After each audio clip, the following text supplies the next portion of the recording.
Alright, so before we get into the video, we're going to be talking about the Michael Conlan versus TJ Doheny post-fight review.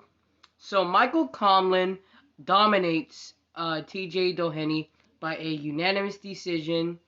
My thoughts on it, man, this what a good fight, man. Very, very good fight. Obviously, like most of the fight, Michael Conlan was just obviously outclassing Doheny. He did look a lot better in this fight than the fight against Beluda. Most definitely, but I just think he's none but kind of like a fringe contender, kind of he can get better, but as of right now, I just think that he's just none but a fringe contender. He can't just be coming in here, just going in here, and just big in wars all the time. Kind of like what the commentator said about that one other guy when I think I forgot his name, but he fought this guy, Felix, like Jose Felix. He was saying that he was always in brawls that always concerned him. That's kind of like with Michael Conley. He's always in brawls. He needs to start stepping up his game and working more on he's a beautiful boxer. Definitely a beautiful boxer. But there was times where he should have let his there was times where he should have let his left hand go. Because there was times, whenever Doheny was leaving his face wide open, and the way how Michael Conlan was moving, I felt like if he would have caught him, I felt like he could have caught him with that punch, and most definitely would have dropped him, and would have really hurt him. He did drop Doheny and almost finished him. But I just don't know. I would love to see him fight somebody like Adam Lopez or Isaac Dogbo. Those are guys kind of in his level. I would love to see him fight those kind of guys, but he really needs to start stepping up, man, because I'm a big fan of Michael Conlan. I know how good he is. But it's just he's not really looking that impressive, really. He's getting kind of hit a bit. He's not good against going against fighters that were putting on the pressure, because it's towards the end of the fight, that's when TJ Doheny started putting on the pressure, and that's when that's where the questions were asked, and then Mick Conlan was kind of having a bit of trouble in that fight with the pressure of Doheny. But good win for Michael Conlan, man. It was definitely a good win. It was almost a one-sided fight. But I'm just saying, there's a lot of questions to be asked about Michael Conlan. But he definitely can get improved. But yeah. But anyways, on to the video.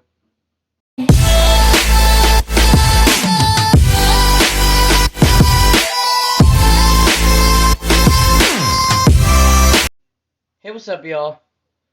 Preston for Fight Media 360 here. So this is a quick preview and prediction for Tecia Torres versus Angela Overkill Hill. So before we get into all this, I just want to say this fight takes place also on the main card of Derek Lewis versus Ciryl Gane. So yeah. So if you want to watch this again, it will be on pay-per-view. If you want to watch it, go order it on ESPN Plus. And yeah. This is gonna be a very good fight, to be honest. I've been thinking all week of my prediction for this fight. It's gonna be a very tough fight, a very, very, very tough fight. But I got my prediction, but I'm not gonna say it till the end of the video, obviously. So yeah. So now we got that out of the way. So now let's talk about the odds and then what they need to do to win, and then my final prediction. So Tecia Torres is listed as a negative. I don't know I forgot what it was, but I know that she's the favorite. I don't know what the numbers are, but all I know is that she is the favorite in this fight. So yeah. So now we got that out the way. So now let's talk about what they need to do to win, and then my final prediction. So let's start off with the slight favorite, Tecia Torres.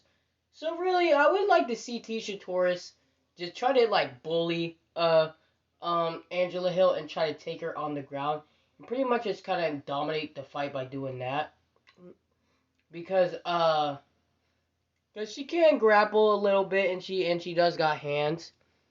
So she definitely needs to like do that and just take her down to the ground and pretty much just try to bully her and overpower her because the bigger I believe the bigger no I think Angela's a bit bigger but they're both but they're it's gonna be a good fight but she really needs to like just try to take Angela Hill down and just try to bully her on the ground like that. So yeah. So that's really what so that's what Tecia Torres needs to do to win. So yeah. So now for Angela Hill, one of personally my favorite women fighters. Um, it's not just about her as a fighter; it's more of her as a person. She is very inspirational, kind of like very very good person. I like her personality. And don't make those 9 losses fool you. A lot of those 9 losses came from robberies. Like her last fight, well not but 2 fights ago when she fought Michelle Watterson. You cannot tell me that that wasn't a robbery. That was like it was pretty obvious. It was a good fight, but like Angela won. Angela won that fight. Like she won that fight. Like people like, but the thing is about Angela is that her weakness is going against people that can grapple. You know, like her weakness is that like going against people that can grapple you know.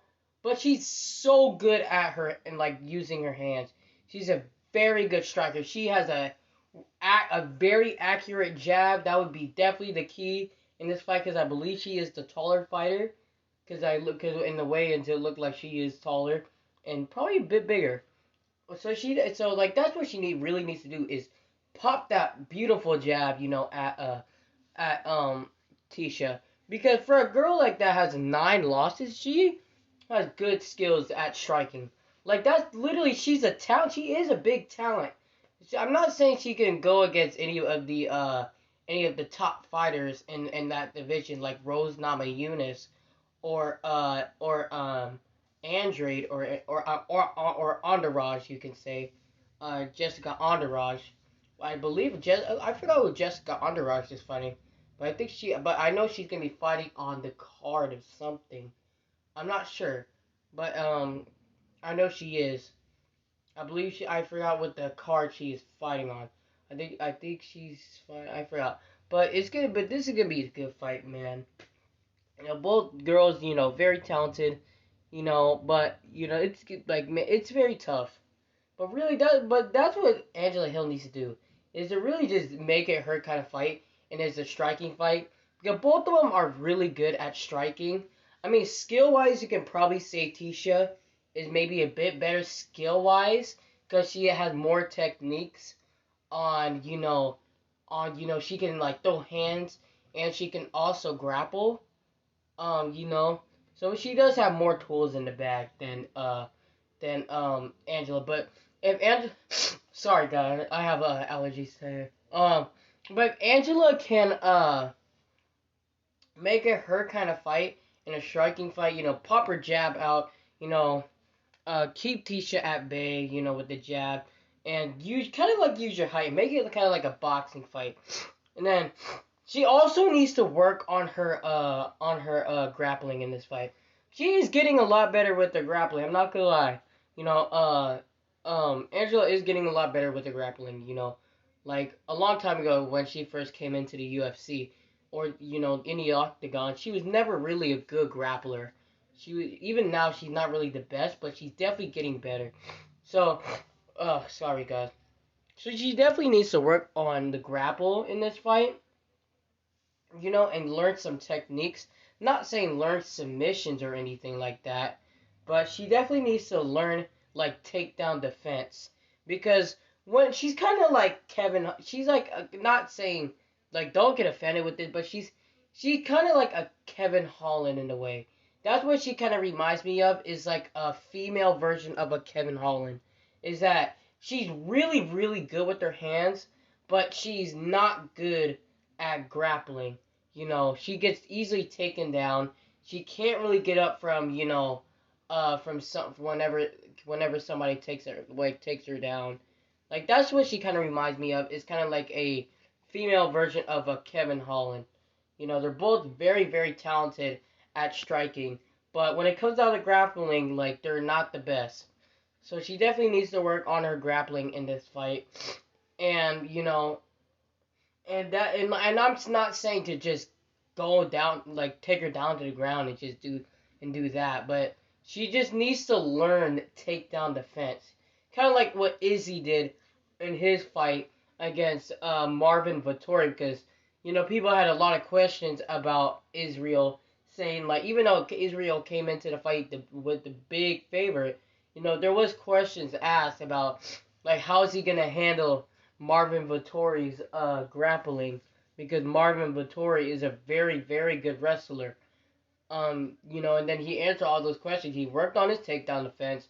He kind of worked on, you know, he's kind of like his jujitsu, and you know he fixed all that up. That's what I would love to see from Angela, is to really fix all that up, you know, cause she's definitely a big talent, you know, like she definitely needs to fix all that up, you know, definitely kind of like just again work on your takedown defense. Because again, Angela is not that good at going against people that can grapple. Like I know you guys will say like, why are you going all into Angela and you're not going into all Tecia? Because the reason why is because Tecia's task is very simple. You know, it is because she can grapple very well, and Angela isn't really good at takedown defense. You know, so she has a simple task. You know, Angela has a lot more tasks to do. But anyways, that's what Angela Hill needs to do to win. So yeah. Oh god, sorry guys, my allergies are really bad. But my final prediction for this fight, again, this is gonna be a really, really good fight. I'm a bit sad that I'm not gonna be watching it because I'm gonna be more focusing on moving. But this is gonna be a good, good, good fight, man. Very, very, very good fight. But if I would have to pick one, I'm probably gonna lean more towards Angela Hill, and I will tell you why. Is that yes, Tecia can grapple and she's very good at it. But Angela is getting a lot better with her grappling. Like if you saw in her last fight against that one girl, she was actually like I was quite surprised of how good her takedown defense was and like how good her takedowns was. You know, she's definitely getting pretty good at that. And I think that you're gonna see a different Angela. I might be a little bit biased, but I'm really not trying to be biased, but like I have to go for Angela Hill on this one. Her striking is freaking phenomenal. Her grappling isn't the best, but it's definitely getting better, and she's definitely getting better on her takedown defense.